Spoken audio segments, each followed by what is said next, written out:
Assalamualaikum warahmatullahi wabarakatuh. Saudaraku kaum muslimin dan muslimat, saudara sebangsa setanah air, dimanapun Anda ada dan berada. Berjumpa kembali dengan saya Abu Fikri dalam rangka kebaikan dan kebenaran untuk mempermudah langkah-langkah kita menuju jalan selamat, yaitu Allah dan Rasulnya. Kali ini saya hendak menyampaikan beberapa pengalaman antara saya dengan saudara saya Bapak Dr. Samsu Bahri, ST MM Hum. Beliau adalah direktur daripada perusahaan daerah, yaitu di PDAM, perusahaan air minum. Jadi pada waktu itu hari Kamis, tanggal 3 Juli 2025. Kenapa bahasanya kala itu atau di waktu itu? Rekapan ini baru. Saya merekor ini baru karena tidak sempat. Nah, jadi di dalam pertemuan itu tetap walaupun kami dalam situasi enjoy dan sarapan, dalam itu ada isi, ada kisah, ada mutiara hikmah yang perlu diangkat. Ya seperti biasa, beliau menelpon saya pagi-pagi itu. Tat, di mana Tat? Nah, itu. Saya bilang di rumah. Nah, tapi waktu itu sebenarnya saya tidak di rumah. Sudah dari rumah, naik motor, udah mau berangkat. Sudah di motor itu, udah berangkat. Nah, untuk suatu kegiatan. Tapi karena beliau yang nelpon saya, maka kegiatan itu saya tunda. Saya pulang lagi.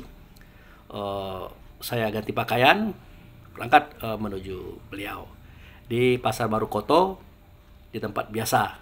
Yaitu buffet lontong tunjang Uni Eli. Nah, pada waktu itu saya lihat dia sudah ada di situ. Dia sudah itu Pak Kabak Umum dan Pak Sumardi sebagai security beliau. Nah, kami waktu itu pengen berbicara panjang lebar karena beliau dalam situasi sibuk. Ada pipa yang pecah pula di daerah Tanjung Agung. Pipa itu menjadikan beberapa daerah di sekitar itu tidak dapat air, termasuk rumah saya. Udah 3 hari tidak dimasuki oleh air ledeng ataupun air pam itu. Jadi kita menggunakan air sisa itu. Nah, jadi waktu itu dia siapkan lontong tunjang, dia siapkan telur setengah masak 2, kemudian teh susu, teh telur susu. Nah, saya bilang jangan dulu untuk saya. Nah, saya yang lontong tunjangnya dibungkus aja 2, saya bilang. Telur itu tidak usah dipecah, dibungkus aja untuk saya berbuka nanti sore. Wah, gimana nih Tat? Kita pada makan. Saya bilang tidak apa-apa, silakan aja. Jadi beliau makan lontong, Pak Kabak makan lontong, kemudian Pak Sumardi makan lontong, saya juga makan. Maaf, bukan makan lontong, saya tidak makan lontong waktu itu, saya duduk saja. Jadi kata Pak Sumardi, waduh kami tidak enak Pak Ustadz. Kami makan Anda tidak. Ya saya bilang tidak apa-apa, biasa. Kita puasa, kita tidak cerita makan lagi sekarang ini. Tapi cerita menahan rasa diri jangan sampai salah dan keliru. Nah, di situ Pak Samsu sempat menyampaikan informasi tentang paham saya dulu. Nah, kalau dulu kan saya lagi sehat-sehatnya kan, oke-okenya fisik. Nah, waktu itu kalau dia meminta saya untuk sarapan, waktu itu saya puasa, itu saya batalkan. Namanya puasa sunnah kan. Nah, jadi saya bilang, saya ini sebenarnya puasa nih Pak Dir. Nah, itu Pak Dirut maksud saya. Tapi karena Anda nelpon saya, ya saya batalkan puasa saya. Waktu itu dia tanya, ya kenapa Tat begitu? Karena begini, pahala puasa saya sudah dapat. Karena saya sudah azam, bukan lagi niat, sudah azam. Buktinya sahur sudah, puasa pun sudah sampai jam 8 pagi ini. Nah, sekarang saya menghargai Anda, saya makan lontong. Jadi pahala dapat, pahala puasa, dan sarapan dapat. Anda pun juga berpahala. Nah, pandangan ini, waktu itu dibukanya kembali.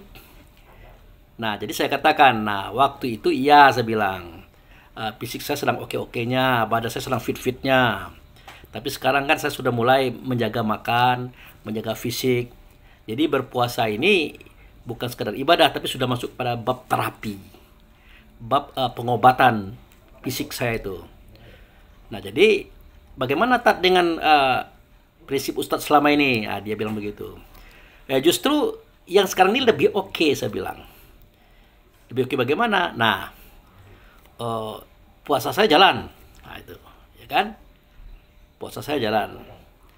Kemudian nanti saya berbuka sore. Nah, buka saya itu akan memberikan pahala bagi saya dan bagi orang yang memberikan pembukaan, yaitu Anda itu Pak Dir. Nah, jadi itu. Jadi Anda mendapatkan nilai puasa seperti yang saya dapatkan karena Anda memberikan perbukaan bagi saya nanti sore. Jadi lebih hebat ketimbang yang biasa-biasa itu. Kalau biasa-biasa itu saya memang berbuka tapi tidak di waktunya. Masa jam 8 pagi. Jadi saya bilang, oh justru lebih baik yang sekarang. Oh begitu ya? Iya, saya bilang gitu. Jadi kalau kemarin saya berpuasa, ya beberapa waktu yang lalu, diajak makan lontong, saya makan lontong. Saya dapat pahala puasa. Karena apa? Karena sudah diniatkan makan azam. Nah, beliau dapat pahala hanya sekedar sedekah ngasih makan lontong pagi. Tapi kalau yang kini, saya dapat pahala puasa full, dia dapat pahala puasa saya juga. Kenapa? Dia memberikan buka kepada saya. Oh begitu? Ya, saya bilang. Jadi lebih baik sekarang? Ya. Nah, pada saat itulah saya bilang, saya guyon. Karena waktu itu kan saya pulang ke Bengkulu Selatan tuh hari Selasa. Pulang ke Bengkulu Selatan hari Selasa. Jadi pas saya pulang dari Bengkulu Selatan ke Bengkulu kembali, saya lihat air udah kering. Saya guyoni dia, sana ini hampir sudah tidak bisa mandi ini saya nih. Kenapa? Ya airnya nggak ada, air pumpnya nggak ada. Jadi masak sudah susah, nyuci sudah susah, mandilah susah pula. Apa dia bilang? Saya kirim nanti 1 tangki. Gitu. Artinya dia akan kirim air ke rumah saya itu 1 tangki. Ya saya kan biasalah, kami dengan dia itu guyon-guyon aja. Saya bilang nanti kalau berlebih gimana? Ya nanti kasihkan sama warga. Ternyata saudara-saudaraku, dia kirim betul 1 tangki. Di sore hari, sewaktu sudah asar, datang mobil daripada anak buahnya itu. Dia bawa 1 tangki. Udah, semua jerigen, semua ember, semuanya saya siapkan. Dan saya yakin ini airnya akan habis. Maka saya ngomong kepada warga, bagi Anda yang punya ember, punya jerigen, siapkan. Nanti teman saya mengirim air. Singkat cerita, air pun datang. Nah, kami pun memenuhkan jerigen, ember, dan macam-macam, dan seterusnya. Inilah kenangan dengan beliau. Inilah kebaikan beliau yang sudah beliau berikan kepada saya dan kami saat itu. Beliau luar biasa. Semoga pertemanan ini, persahabatan ini, persaudaraan ini, di mana saya adalah anak angkat daripada ayah bundanya beliau, karena saya itu bergaul dengan beliau sejak dari sanawiyah di Kota Mana. Sampai hari ini, sampai seusia tua ini saya masih bersama beliau dan dekat dengan beliau. Dan kadang-kadang kami di hari Sabtu, hari Minggu saling bertemu, bercengkrama. Tapi di selain hari itu ya sarapan-sarapan seperti itu. Kalau tidak makan soto, ya makan lontong tunjang dan sebagainya. Singkat cerita, beliau adalah orang baik. Oke, terima kasih Pak Samsu. Semoga umur panjang, rezeki murah. Semoga kebaikan Anda itu diberikan balasan oleh Allah berupa pahala, uang akhirat yang akan memberikan keselamatan bagi Anda dunia dan akhiratnya nanti. Oke, itu saja saudara-saudaraku. Inti daripada cerita kita hari ini adalah kalau kita berpuasa, puasa sunnah ya, diajak kawan sarapan misalnya, boleh Anda putuskan. Artinya Anda dapat puasa, pahala puasa pagi hari itu, teman pun mendapatkan pahala memberi tunjang tadi, memberi lontong maksud saya. Nah, itu. Tapi kalau Anda lanjutkan, kita dapat pahala puasa, teman tadi juga dapat pahala puasa karena dia memberikan jaminan berkah. Baik, itu azan sudah terdengar. Kita tutup. Wabillahi taufiq wal hidayah. Assalamualaikum warahmatullahi wabarakatuh.